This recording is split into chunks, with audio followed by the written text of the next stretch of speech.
ಆಚಿ ಮಸಾಲ. ಎಂತ ಅಡಿಗೆಯ ರುಚಿಯಾಗೋ ರಹಸ್ಯವು 20 ರೂಪಾಯಿ. ಶ್ರೀ ಕ್ಷೇತ್ರ ಗೊರವನಹಳ್ಳಿಯಲ್ಲಿ ಇವತ್ತು ವರಮಹಾಲಕ್ಷ್ಮಿ ಹಬ್ಬದ ಸಂಭ್ರಮ. ಇತಿಹಾಸ ಹೊಂದಿರುವಂತಹ ದೇವಸ್ಥಾನದಲ್ಲಿ ಬೆಳಗ್ಗೆಯಿಂದಲೂ ಕೂಡ ಸಾಕಷ್ಟು ಭಕ್ತಾದಿಗಳು ಹರಿದು ಬರ್ತಾ ಇದ್ದಾರೆ ತಾಯಿಯ ದರ್ಶನ ಮಾಡಬೇಕು ಅಂತ ಹೇಳಿ. ಇನ್ನು ಈ ದೇವಸ್ಥಾನದ ವಿಶೇಷ ಹಾಗೂ ಇತಿಹಾಸ ಇದರೆಲ್ಲದರ ಬಗ್ಗೆ ಹೇಳಲಿಕ್ಕೆ ಅಂತ ಹೇಳಿ ದೇವಸ್ಥಾನದ ಹಿರಿಯ ಸ್ವಾಮೀಜಿಗಳಾಗಿರುವಂಥ ಸುಬ್ರಹ್ಮಣ್ಯ ಅವರು ನಮ್ಮ ಜೊತೆ ಇದ್ದಾರೆ. ಅವ್ರನ್ನ ಮಾತಾಡಿಸ್ತೇನೆ. ಸ್ವಾಮೀಜಿಗಳೇ, ಬೆಳಗ್ಗೆಯಿಂದಲೂ ಕೂಡ ಪೂಜಾ ಪ್ರಕ್ರಿಯೆಗಳು ಆರಂಭ ಆಗ್ತಾ ಇದೆ, ಯಾವ ರೀತಿ ಸಾಗ್ತಾ ಇದೆ? ಬೆಳಗ್ಗೆ ಪಂಚಾಮೃತ ಅಭಿಷೇಕ ಆಗಿದೆ. ಈಗ ಸರತಿ ಸ್ಥಾನದಲ್ಲಿ ಭಕ್ತಾದಿಗಳು ದೇವರ ದರ್ಶನ ಮಾಡ್ತಾ ಇದ್ದಾರೆ. ಇದೇ ಥರ ಸಹಕರಿಸ್ಕೊಂಡು ಹೋದರೆ ಒಳ್ಳೆಯದು ಅಂತ ನಾನು ಕೇಳ್ಕೊತೀನಿ. ತಾಯಿಯ ಮಹತ್ವದ ಬಗ್ಗೆ, ಮಹಾತ್ಮ ಬಗ್ಗೆ ಹೇಳಿ. ತಾಯಿ ಯಾರು ಏನು ಕೇಳಿದ್ರು ಇಲ್ಲ ಅಂತ ಇವತ್ತರೂ ಒಂದಿಲ್ಲ. ಯಾರು ಏನಂತ ಕೇಳ್ಕೊಂಡೋಗಿರ್ತಾರೋ ಅದೆಲ್ಲ ನೆರವೇರಿದೆ.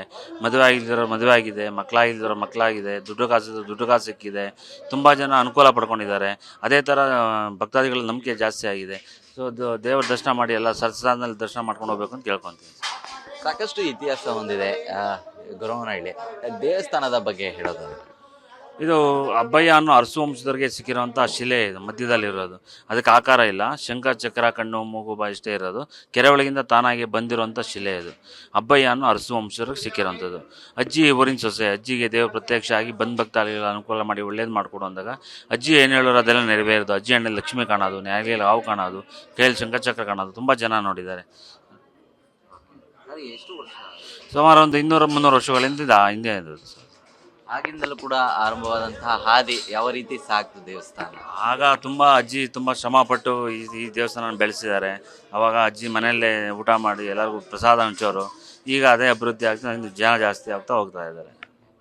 ಸಾಕಷ್ಟು ಭಕ್ತಾದಿಗಳು ಹರಿದು ಬರ್ತಾರೆ. ಕೇವಲ ತುಮಕೂರು ಅಷ್ಟೇ ಅಲ್ಲ, ರಾಜ್ಯದ ವಿವಿಧ ಜಿಲ್ಲೆಗಳಿಂದ ಬರ್ತಾರೆ. ಅವರಲ್ಲೇ ಒಂದು ಇಷ್ಟ ಕೋರಿಕೆಯನ್ನ ಮಾಡ್ಕೊಳ್ಳಿಕ್ಕೆ ಅಂತ ಬರ್ತಾರೆ. ಅದು ಇಷ್ಟ ಸಿದ್ಧಿ ಕೂಡ ಆಗಿದೆ.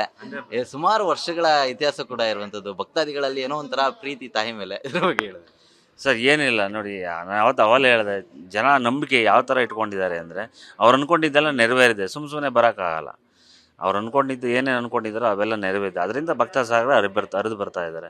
ಸೊ ಎಲ್ಲರಿಗೂ ಒಳ್ಳೇದಾಗಲಿ. ದೇವ್ರ ದರ್ಶನ ಚೆನ್ನಾಗಿ ಮಾಡಿ ಸರಸಾದಲ್ಲಿ ದರ್ಶನ ಮಾಡ್ಕೊಂಡು ಹೋಗಿ. ಪ್ರಸಾದ ವ್ಯವಸ್ಥೆ ಇದೆ, ಪ್ರಸಾದ ಮಾಡ್ಕೊಂಡು ಹೋಗಿ. ಟ್ರಸ್ಟ್ ವತಿಯಿಂದ ತುಂಬ ವ್ಯವಸ್ಥೆ ಮಾಡಿದ್ದಾರೆ. ಅವೆಲ್ಲ ಅನುಕೂಲಗಳನ್ನ ನೀವು ಪಡ್ಕೊಳ್ಳಿ ಅಂತ ನಾನು ಕೇಳ್ಕೊತೀನಿ.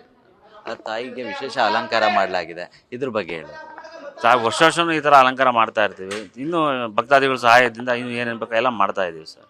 ಸುಮಾರು ಎಷ್ಟು ಜನ ಭಕ್ತಾದಿಗಳು ಬರುವಂತಹ ನಿರೀಕ್ಷೆ ಇದೆ? ಆಮೇಲೆ ವಿಶೇಷವಾಗಿ ಪ್ರಸಾದ ವ್ಯವಸ್ಥೆ ಕೂಡ ಇದೆ, ಅದು ಯಾವ ರೀತಿ ಸಾಗಿದೆ? ಇವತ್ತು ಸುಮಾರು ಒಂದು 50,000 ಜನ ಭಕ್ತಾದಿಗಳು ಬರ್ಬೋದು ಅಂತ ನಮ್ಮ ಅನಿಸಿಕೆ ಇದೆ.